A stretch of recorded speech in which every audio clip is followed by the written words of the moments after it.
Bonjour Philippe. Bonjour. Allô? Oui, alors j'ai deux Philippe. D'abord Philippe du Val-de-Marne et Oui, Philippe oui. des Yvelines ensuite qui veut nous parler de Roissy. Vous attendez dans les Yvelines, Philippe? Oui, oui, je vous entends. Bon, alors on va prendre d'abord Philippe, qui est dans le Val-de-Marne, qui est chef d'entreprise, qui dirige un cabinet de chasseurs de tête. Bonjour Philippe. Oui, bonjour. Qu'est-ce que vous voulez dire sur le sujet?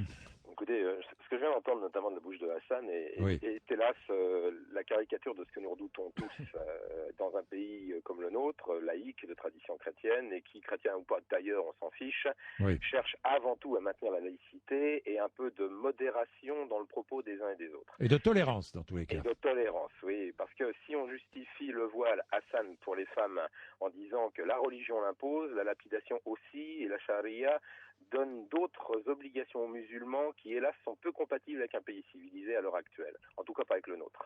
Et ce que je constate, moi, c'est pas le voile qui est gênant en soi.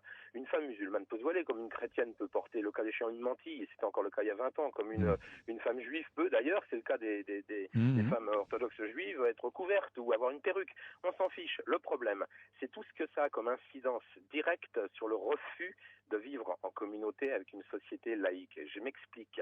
Quand vous avez une jeune fille qui porte le voile au lycée et que, à cause de ce voile et de la religion que ça symbolise, elle en profite pour refuser de faire du théâtre, d'étudier Voltaire, d'écouter l'histoire sous certains aspects, d'aller à la piscine, de faire de la gymnastique, de faire du dessin, c'est là qu'on touche l'absurde. Parce que, à partir d'un voile et de la revendication d'un symbole d'une religion, on en arrive à refuser la vie sociétale telle qu'elle nous est proposée et on en arrive à se mettre en marge de la communauté de la nation dans laquelle on vit. Donc je dis, si aujourd'hui les femmes veulent se voiler, ok, pourquoi pas, il faut simplement qu'elles retirent leur voile quand il y a une fausse identité, est-ce qu'elles sont prêtes à le faire? Il faut qu'elles retirent leur voile quand il y a un examen, sont-elles prêtes à le faire? Un examen par exemple à l'université. Moi j'ai vu le cas, quand j'ai été jury à l'université, de filles voilées qui refusaient de se dévoiler. Comment est-ce qu'on peut vérifier que c'est la bonne personne et pas sa sœur qui est là ou quelqu'un d'autre?